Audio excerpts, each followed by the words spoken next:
Queridos irmãos, a paz do Senhor, sempre aqui com o lema da Assembleia de Deus e com muita satisfação fazendo parte dessa igreja que é uma das igrejas em que eu arvoro a bandeira. Muito bem, trazendo a mensagem de Deus de reflexão para o coração de todos, sempre buscando meditar na palavra, desde amanhã lendo a palavra de Deus e buscando sempre a estar ligado a ela. A breve reflexão que eu trago para a meditação de todos aqui tem como tema: guarde os seus segredos. Na palavra de Deus, no Evangelho de Mateus, capítulo de número 6, versículo de número 5, assim nos diz a palavra do nosso Senhor: e quando orares, não seja como os hipócritas, pois se comprazem em orar em pé nas sinagogas e nas esquinas das ruas para serem vistos pelos homens. Em verdade vos digo que já receberam o seu galardão. Mas tu, quando orares, entra no teu aposento e, fechando a tua porta, ora a teu Pai, que está em oculto, e teu Pai, que vê secretamente, te recompensará. Muito bem. Meus amados irmãos, olha, a gente precisa aprender isso sobre a questão de preservar segredos. Nós precisamos entender que existem algumas coisas que nós temos que deixar guardado dentro do nosso coração. Nós precisamos ter reserva naquilo que a gente vai confidenciar com alguém, falar com alguém. Nós precisamos entender de que a palavra do Senhor está recheada de textos bíblicos que chamam a nossa atenção quanto a isso. O salmista Davi diz no Salmo 119, verso 11: eu escondi, isto fala de segredo, eu escondi a tua palavra no meu coração para eu não pecar contra ti. O que mais Satanás quer saber é dos nossos segredos mais íntimos. De maneira que quando a gente ora em língua, disse o apóstolo Paulo, eu oro bem, porque Satanás não consegue descobrir ou entender o que estamos falando diretamente com Deus. Existe uma música de um cantor que diz que o crente tem que ter segredo com Deus. E é fato.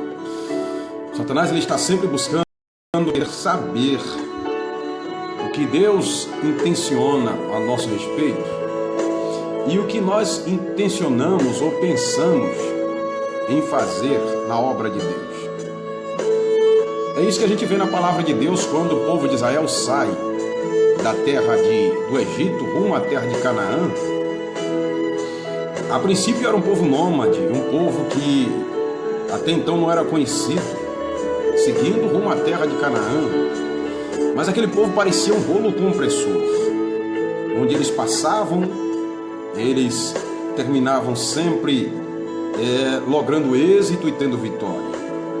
Eles passam e destroem o rei Sion, rei dos amorreus, destrói o rei de Arade, destrói Og, rei de Bazã. E eles vão seguindo até que chega no território de Balaque, na terra dos Moabitas. E Balaque queria saber de onde vinha essa força toda. O rei Balaque, rei dos Moabitas, percebeu que não dava para vencer esse povo com força de exército, com armas, com estratégia humana, porque desse povo vinha uma força descomunal que não dava para entender. Qual era o segredo? Qual era o segredo? O que é que Balaque faz? Contrata um profeta para tentar desvendar o segredo de onde vinha toda a força desse povo. Assim também a gente vê na Bíblia o que aconteceu com Davi, um menino que na faixa etária dos 16 para 17 anos mata um urso, termina matando um leão. Estamos falando de animais ferozes. Lá na frente aparece um gigante Golias, um homem de quase 3 metros de altura, um homem preparadíssimo para a batalha, que entendia tudo de guerra, de armas, munido de armas, tendo todas as armas em suas mãos, cerca de 40 dias ameaçando o povo de Deus, todos com medo, o exército todo tremia de medo, e aparece Davi. Esse menino que já tinha matado um leão, um urso, e agora resolve enfrentar Golias, e o texto diz que ele termina vencendo o gigante Golias. E quando ele termina de vencer Golias, o rei Saul termina fazendo uma pergunta para o seu chefe do exército. E a pergunta foi: quem é este menino? Na verdade, a pergunta de Saul termina tendo um tom de retórica.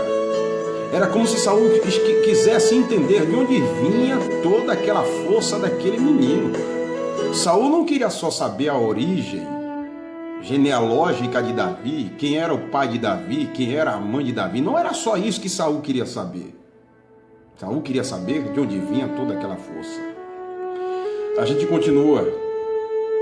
Lá na frente você vai ver Senaqueribe, rei da Síria. Um rei que já tinha um ranking de grandes vitórias. Já tinha destruído cerca de 46 nações, aproximadamente. Termina sitiando a nação de Judá. Cerca a nação de Judá. Quando o rei Ezequias sabe disso, o texto diz que ele vai orar a Deus. E quando ele ora a Deus, Deus lhe concede resposta em face das ameaças de Ezequias. De Senaqueribe. Diante das ameaças de Senaqueribe, ele ora. E a Bíblia diz que à meia-noite Deus envia um anjo só, que destrói cerca de 185 mil soldados do rei Senaqueribe. De onde vinha toda aquela força? De onde vinha toda essa estratégia de Ezequias? Esta foi a grande inquietação de Senaqueribe. Esta foi a grande inquietação dos sírios. Eu continuo.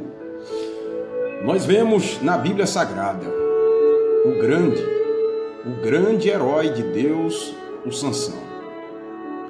Se você vai ver, Sansão teve várias vitórias, conquistas, êxitos.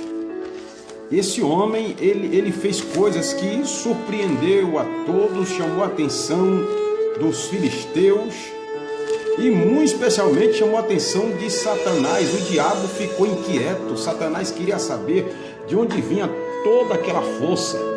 Eu vou tentar mostrar para você aqui, mais ou menos, eu tentei pontuar.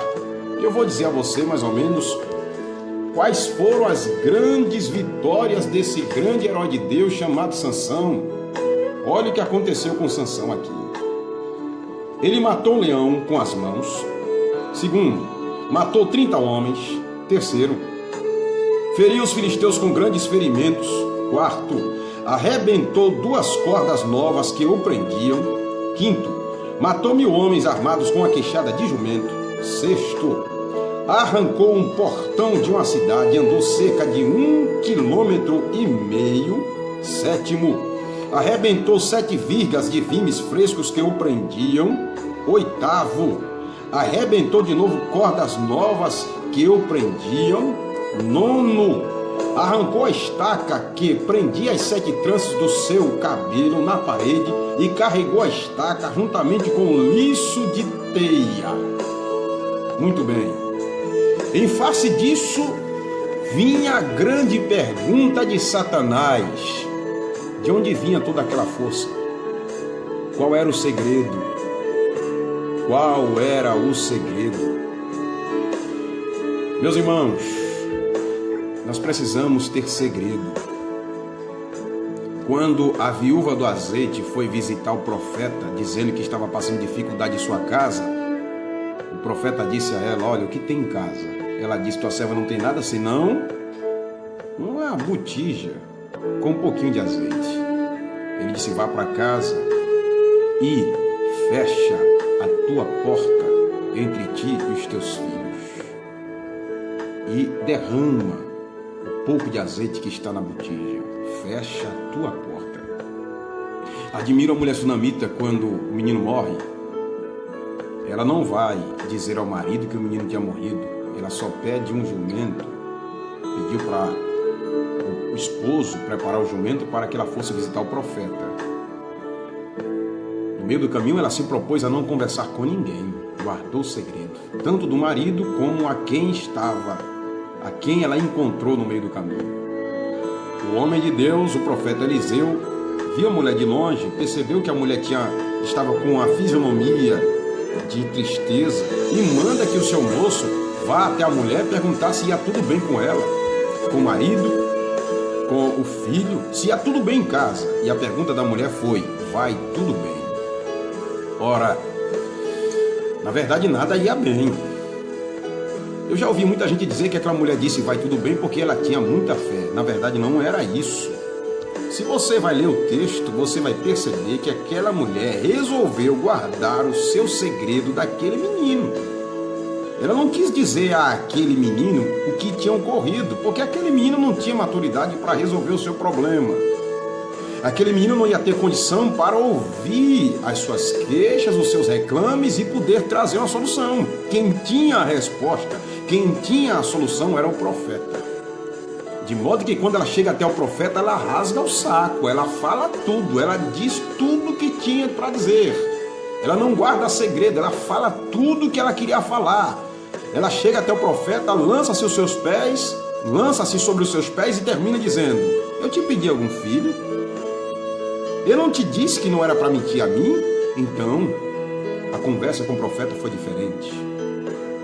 O que a gente aprende aqui com essa mulher sunamita é que nem todo mundo pode ouvir as nossas queixas. Aprenda, meu irmão, que nem todo mundo tem maturidade para ouvir certas coisas da sua vida. Guarde os seus segredos. Jesus disse: quando entrares no teu quarto, fecha a porta, ora em secreto. E aí, sabe o que aconteceu? Balaque queria saber qual era o segredo da força do povo de Deus. O que é que fazia eles terem tanta vitória? Um povo tão simples. E ele terminou descobrindo o segredo. Sabe como ele descobriu? Através de mulheres e de prostituição. Balaão terminou dando um conselho a Balaque, e Balaque terminou vencendo o povo através da prostituição. Sabe como foi que Saul descobriu a força de Davi? Através de mulheres também. Terminou colocando uma filha no caminho de Davi chamada Mical. Analisem bem que depois que Davi casa com Mical, Davi perdeu um pouco daquela força e daquela unção que ele tinha. Antes, quando Davi não era casado com Mical e que o espírito maligno se apoderava de Saul, Davi cantava salmos e a Bíblia diz que o demônio saía. Depois que Davi casa com Mical, quem corria agora de Saul endemoniado era Davi. Saul ficava endemoniado, o demônio se apoderava de Saul e Davi fugia. Mulheres, sabe como o diabo descobriu o segredo de Sansão? Mulheres. Diz o texto bíblico no livro de Juízes, capítulo 16, salvo engano, versículo de número 17, que Dalila, ela foi paga para isso. Ela lutou, ela fez de tudo para descobrir o segredo de Sansão.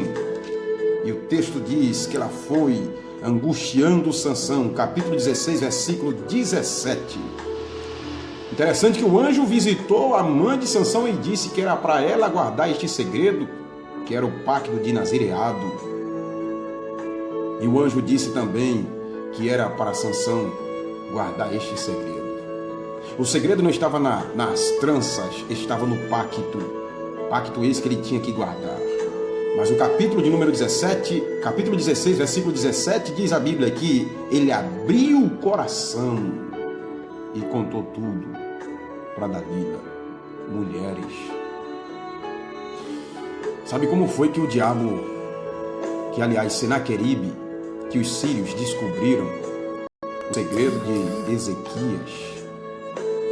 Sabe como foi que os sírios terminou descobrindo de onde vinha toda aquela força do rei Ezequias?